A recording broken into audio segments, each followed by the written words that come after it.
नमस्ते बच्चों। आज हम जो पाठ पढ़ने वाले हैं ना, बहुत ही इंटरेस्टिंग है। पता है किसके बारे में है?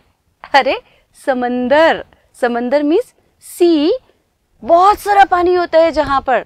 और पता है केवल पानी ही नहीं होता बच्चों, उसमें पानी के अलावा उसमें बहुत सारी चीजें होती हैं। तो चलो चलते हैं समंदर की सैर करने। हिमालय में बर्फ का पहाड़ है। क्या नाम है उसका? गोमुख, यानी गाय के मुख वाला।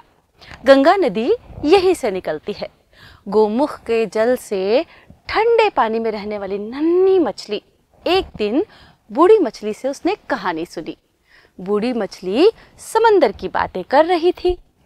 उसकी बातें सुनकर नन्ही मछली ने समंदर देखने का विचार किया। मतलब जो छोटी छोटी मछलियाँ होती है ना, वो अपनी बड़ी मछलियों की बातें सुनती हैं। जैसे कि हम अपने दादा की, दादी की, नाना की, नानी की बातें सुनते हैं और उनसे कहानियाँ सुनना भी हमें कितना अच्छा लगता है ना। तो बस वो बूढ़ी मछली समंदर की कहानी सुना रही थी। तो उसने सोचा क्यों ना समंदर की सैर की जाए। एक दिन सभी मछलियाँ अपने काम में लगी थीं। तभी नन्ही मछली गोमुख से निकल पड़ी। गंगा नदी के साथ साथ बहती हुई वो कहाँ पहुंची?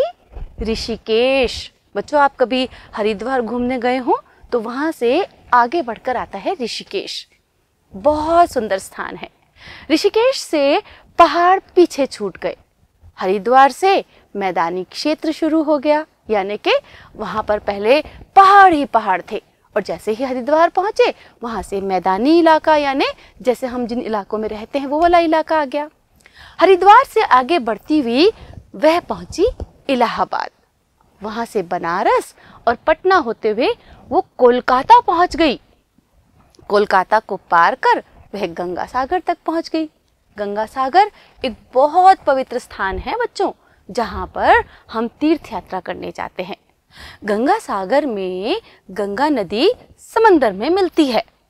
नन्ही मछली भी गंगा के साथ साथ समंदर तक आ पहुंची। अब समंदर की विशाल सतह पर जहाज तैर रहे थे।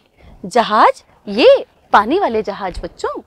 गहरे पानी में कैप्सूल की शक्ल की पनडुब्बी उतर रही थी।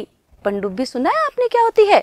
पनडुब्बी जो पानी में रहकर हमारी दुश्मनों से सहायता करती है।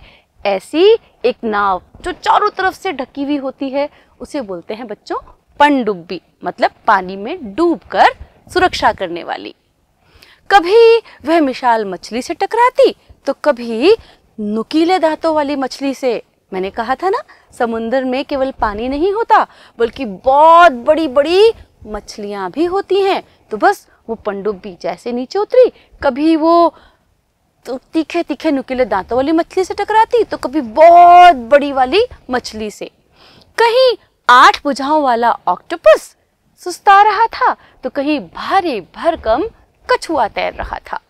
समंदर जितना बड़ा था उतने ही बड़े वहां के रहने वाले जीव जंतु भी थे। समंदर की सैर करती हुई नन्ही मछली बहुत दूर निकल आई थी। गंगा सागर तो बहुत पीछे छूट गया था। अब उसे घर की याद आने लगी थी। वह वापस लौटना चाहती थी, लेकिन उसे वापसी का रास्ता ही नहीं मिल रहा था। क्यों? क्योंकि बच्चों वो अपने घर से बहुत दूर आ गई थी। एक दिन उसने एक कछुए को अपने साथ साथ तैरते हुए देखा। कछुआ तो आपने देखा होगा ना बच्चों, टॉर्टोइस। कितना अच्छा लगता है ना, धीरे धीरे चलता है। उसने कछुए से पूछा, तुम्हारा नाम क्या है? मेरा नाम मिंकू है। और तुम्हारा? कछुए ने पूछा। मुझे नन्ही कहते हैं। तुम कहाँ रहती हो?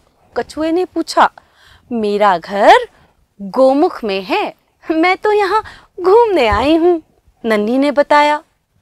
मैं पहली बार गोमुख नाम सुन रहा हूँ, कछुए ने कहा। गोमुख बर्फ का पहाड़ है। यह हिमालय पर्वत का एक ग्लेशियर, नन्ही ने कछुए को समझाया। फिर तो वहां बर्फ ही बर्फ होगी, कछुए ने पूछा। अब नन्ही उसे अपने घर का पता बता रही थी कि मैं कहाँ से आई हूँ। मैं गोमुख से आई हूँ जहाँ पर बर्फ का पहाड़ है। तो कछुए ने पूछा, भाई फिर तो वहाँ बर्फ ही बर्फ होगी। हाँ, वहाँ हमेशा बर्फ जमी रहती है। यही बर्फ पिघलकर गंगा नदी की धारा बनती है। धारा मतलब बच्चों, एक लय से जब नदी बहती हुई नीचे आती है ना, तो उसको पानी की धारा कहते हैं। नन्ही बोली, मैंने कभी बर्फ नहीं देखी, क्या तुम मुझे वहां घुमाने ले चलोगी? कछुए ने पूछा। जरूर, मैं भी घर लौटना चाहती हूँ, पर मुझे गंगा सागर तक का रास्ता पता ही नहीं चल रहा। मछली ने अपनी समस्या बताई। कछुआ बोला, यहाँ से गंगा सागर तक का रास्ता मुझे मालूम है, पर उसके आगे मैं कभी नहीं गया।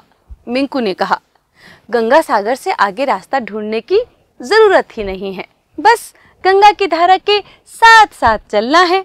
नन्ही बोली, ठीक है, गंगा सागर तक तुम मेरे पीछे पीछे आओ, उसके बाद मैं तुम्हारे पीछे चलूंगा। मिंकू ने उसको जवाब दिया। दोनों गंगा सागर तक पहुंच गए। उसके बाद गंगा की धारा के विपरीत आगे बढ़ने लगे। कई दिन के सफर के बाद दोनों गोमुख पहुंच गए। गोमुख की मछलियों ने कछुए की खूब खातिरदारी की। खातिरदारी मतलब बच्चों, जब हमारे घर कोई मेहमान आता है ना, तो हम उसकी बहुत आवभगत करते हैं, उन्हें पानी पिलाते हैं, चाय, शरबत, बिस्किट, नाश्ता सब कुछ करते हैं ना, तो उसे खातिरदारी कहते हैं। तो ऐसे ही जब कछुआ वहां पहुंचा तो वहां की मछलियों ने कछुए की बहुत खातिरदारी की। कई दिन तक वह मछलियों का मेहमान बना रहा। फिर एक दिन वह सबसे विदा लेकर वापस समंदर की ओर चल पड़ा। नन्ही मछली ने गोमुख की दूसरी मछलियों को समंदर के बारे में बताया। तो बच्चों, क्या बताया होगा नन्ही ने?